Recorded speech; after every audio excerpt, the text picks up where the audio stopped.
With more snow forecasted this week, the snowplow drivers will stay busy trying to keep the roads safe. In Mapleton, Alex Tejada, KEYC News 12. Whether you're looking to get into camping, buying a new RV, or simply looking to check out the newest models, such as this 2019 toy hauler full of available features like this heated massage chair, there's sure to be something for you at the RV show. In Mankato, Alex Tejada, KEYC News 12. Waseca Wellness Day featured presenters on a variety of topics, from nutrition to physical exercise, but also stressed that mental health is just as important as eating healthy. It was an experience the Cleveland students will remember for a long time. In Mankato, Alex Tejada, KEYC News 12. 300 people diving into freezing cold water. You know, it's a dead of winter, so it's something fun to do. The St. Peter Polar Plunge raises funds for Special Olympics. The Reinhardt family decided to brave the cold together, 5 generations at a time. This is all of our first time. We've had other family do it before, so we thought, well, let's do it. We asked Grandpa first, and he said, well, if Grandma will do it, he'll do it. So here we are. Kari Hansen, her daughter, granddaughter, father, and grandmother raised over $600 for their team. Doctors cleared Grandma Sylvia for the event. But why did she agree to participate? I think it's a good cause. The Nicollet County Sheriff's Office, along with other local law enforcement, helped put on the event, which has grown since starting in 2007. In the very first year, I think we had 60 or 70 jumpers, and we're well over 300 online registrants this morning. Part of the first group to dive in, Sheriff Lang endures the frigid water for the cause. Well, just seeing the dollars that we raised for the Special Olympics, I think today we're going to push well over 70,000. With no preparation, the Reinhardts have mixed emotions going into the plunge. I'm excited. Nervous? Nervous. Jumpy. Jumpy. Yeah, if my 90-year-old great-grandma can do it, I guess I can do it then. Despite the concerns surrounding this week's cold weather, the Special Olympics has still never had to cancel the event. Regardless what the outside temperature is, the water's always 32 degrees. In St. Peter, Alex Tejada, KEYC News 12. Timberwolf Court is a road just like any other in town. However, this winter, Paul Wetzel has given it a unique addition. I was just shoveling the driveway back, waiting for the next snowstorm. And I decided rather than just shovel snow back, I'd give the neighbors something to look at while I was out there, so that's what I did.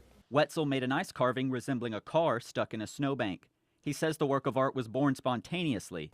I got up to 6 o'clock this morning, 8 o'clock I was bored, moving snow, so I can do it, and I think I'm pretty good at it, so I did it. Wetzel explains that most snow is not firm enough to carve on, but he found some he could work with.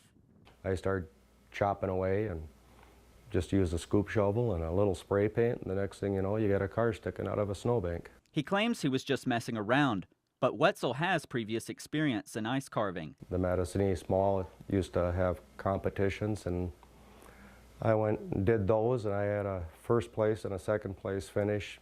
While his wife wasn't expecting to pull up to see another car in the driveway, she was not surprised to see her husband's whimsical take on winter. My children and my grandchildren, it wouldn't surprise them to see that sticking out of there because that's just what they expect from me, so that's me.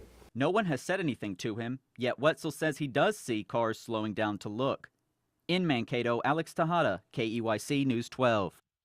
There's probably service about 4. When it comes to the topic of health care, Jim Hagedorn has clear objectives. We have to drive down the cost of health insurance. I mean, it's out of bounds. A lot of people in this district are paying $20,000, $30,000 a year. During his campaign, Hagedorn focused heavily on health care. He was critical of previous policies for their inefficiency. First of all, I don't think the Obamacare thing worked, especially here in Minnesota. But we want to make sure that we have patient-centered health care. As an example, Hagedorn cites Gillette Children's Specialty Health Care, which the Congressman visited today. Speaking with patients, he talked about how their quality of life was improved by having a local clinic. People would have to drive sometimes hundreds of miles. They wouldn't have an opportunity to go relatively nearby. He stresses that the issue is bipartisan, but disagrees with the proposed solution of universal health care.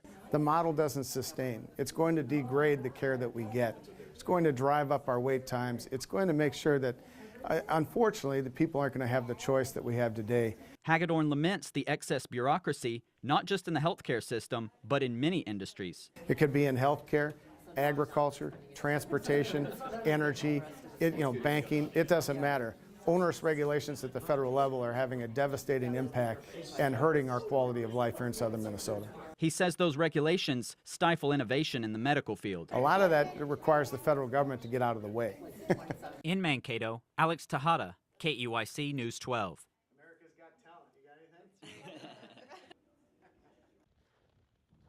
70% of Shopko stores plan to close by the end of May. The St. Peter location only opened 5 years ago, but is one of the locations shutting down. People are going to be sad that Shopko is leaving here. It was really nice to have it within our community and a great opportunity for people to buy things here that in the past they had to go someplace else to be able to buy. The store leaving St. Peter creates a burden on customers. Almost forced to go to a bigger store like Walmart or Target, drive to Mankato, and I live in Le Sueur, so there's no option around there. And here is the closest one for me, but I guess now I'll be going to Mankato. Excessive debt and ongoing competitive pressure resulted in Shopko's filing for bankruptcy protection. Despite problems on the corporate level, the St. Peter's location succeeded due to changing consumer trends. People really are more and more sticking close to home to buy things, and so I think that provides opportunity. The empty location provides a chance for a new business to capitalize on good exposure in a growing city. Retail of some type would really be a nice fit in that area. Yet for now, the void Shopko leaves behind can be felt. I thought it was a great store. I'm pretty disappointed that it's shutting down. The Mankato Shopko is not on the closing list, but shut down its pharmacy in December. In St. Peter, Alex Tejada, KEYC News 12.